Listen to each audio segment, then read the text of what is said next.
Some people are born to serve. Andrew Casimire considers himself to be one of those people.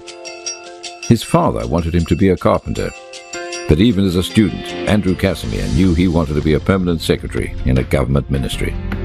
Ambitious, down-to-earth and dedicated to his mission, Andrew Casimire created his own opportunities for education by capitalizing on his cricket skills. He became an attorney at law and rose through the political ranks of the PNM. He served only one term in Parliament, representing Toko Manzanilla. Along his political journey, Andrew Casimire faced frightening challenges and unexpected surprises. My intention was to be a permanent secretary. Mr. Eric Dean, who was the warden of Sagagandi, was my father's friend. And when he come home, he always encouraged us, look, if I let's study and not do good, because he was hearing about this 3 Casimire boys. Because there's 10 of us, but we had 3, if I should say so myself, real good fellas in sport, in school and otherwise. So we went and we won this match. And so I got to go to high school. I went to high school and did well in high school. I went to St. Andrews High School by decent. I got a 8 subjects in my first try. And at the same time, Dr. Eric Williams came and he opened the Polytechnic in QRC under Rudolph Capildeus. So I finished school and I started to work. And after work, I went in the Polytechnic to do my A-levels because I wanted to go to university. So I got into university, I got my A-levels, I got into university. And I was lucky because I was playing cricket up and down the place. When I went to England, I played cricket for the London School of Economics. I get a break there and we started to play well. But I had to remember, I didn't go England to play cricket.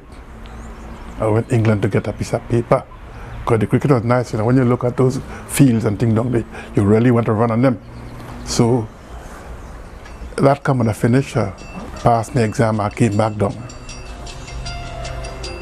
And they shipped me off to Tobago. Then as God would have it, 1963, when Hurricane Flora hit Tobago, the government were taking up people.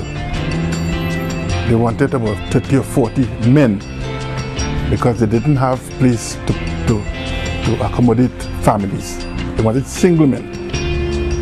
So I said, man, let me go and see what I could do if for a year or so I could help the people of them. And that's how I went to Tobago. They promoted me quickly. I didn't stay too long as a clerk, and then they sent me up. I went there for 3 years. I spent 14 years. As a politician, he was really a servant of the people. And his feeling was that that was his calling, that was his ability, and he used his talent to empower those around him.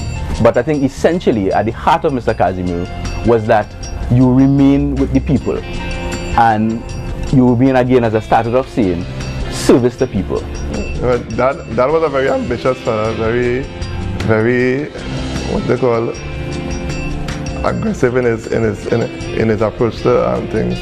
He was always looking for new challenges, and it was no surprise to me, especially when he decided to leave his stable job at Central Bank to enter politics. And this he did by using a lot of his own financial resources to fund his campaign. And this shows how much he was interested in pursuing his dream of entering politics to help people and to make a change in society.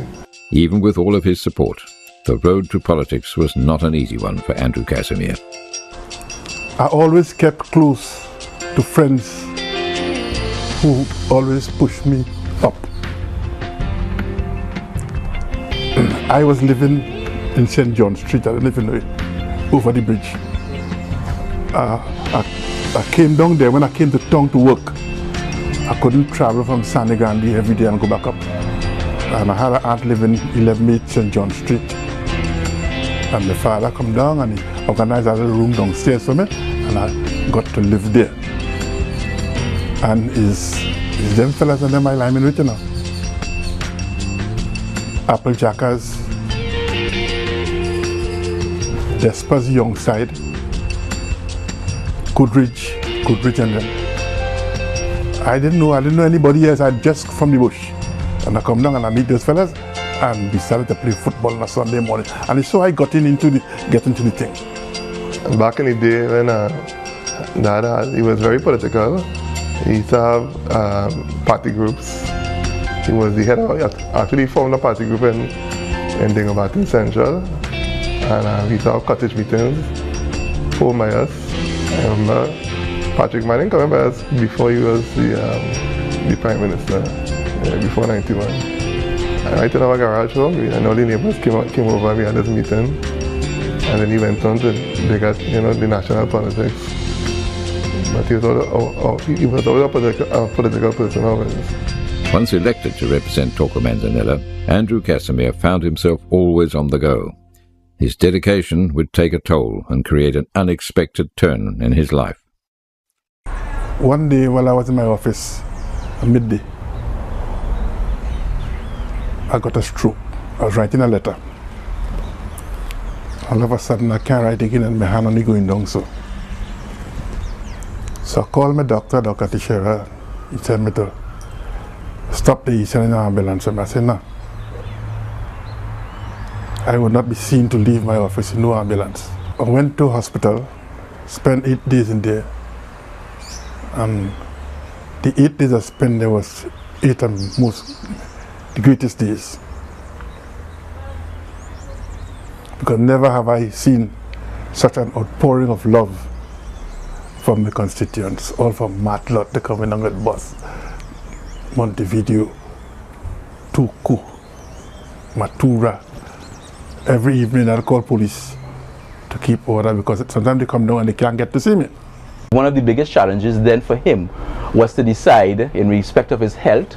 His health was a bit failing at the time, and in respect of his own financial and other aspects of his life. Can I now afford to commit myself as I would want to a political life with its vagaries without knowing what will happen? Or must I choose to serve people in a different form? And I think that was a big challenge, and at the end of the day he chose to serve people in the form that he was most comfortable with, in the primary sense of a parliamentarian, service the people on the ground. After his stroke, Andrew Casimire decided not to seek a second term in Parliament. Still, he left with a sense of accomplishment.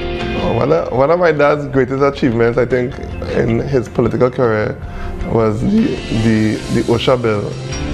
He worked tirelessly along with the team at the Attorney General and Legal Affairs Office, working on this bill. And he was happy to see it come to fruition. And today we see that bill being used in industry today as a guideline for safety and health issues. I think what defined Mr. Casimire in politics was really not a political ideology, but really it was the same things that defined him as a person. I think he was in politics what he was in his family, what he was in his private life. It started from him in terms of the politics, that the power really resides and rests with the people, and rightly so. That the ideas really which any government ought to put in place are not really the ideas that they may have in their minds or their visions. Really ought to be the visions of the people on the ground, the average man, what he sees. And it's a matter now of helping him along to envision something a bit more than he may necessarily see on a daily basis. And it means that you as a person who, given this calling, given this privilege, you are able to really sit with a person to look at their vision and really to formulate it in the form of a plan. And I think today, for instance, the Sangre Grande Regional Corporation, the chairman, Mr. Boynes, speaks about a developmental plan for Sangre Grande. And I think the fact that Mr. Boynes, myself, and other people who are in the council would have listened to Mr. Casimire may be part of the reason why the corporation has gone that way. And so you have that idea that you have a plan, you have a focus, you have a plan for the region which tells central government this is what we as Sangre Grande people want for Sangre Grande. And you have a vision in terms of you know your population now. You have an idea what your projection is going to be. So you can plan how many schools you're going to need, how many hospital beds, how many roads. You have this idea because you know Sangre Grande intimately. Nobody from Port of Spain, San Fernando is going to know Sangre Grande as a person from Sangre Grande. We call it the CONAP. So I would really classify Mr. Casimire politics as CONAP politics. The politics of the average man on the street, on the corner, eaten by Japs or eaten by any other place. That he has a vision, and his vision could be similar to the man who dresses in a jacket and tie and who represents him in Parliament or who represents him anywhere. Andrew Casimire, a man who achieved his childhood dreams and served the people of Toco Manzanilla with pride.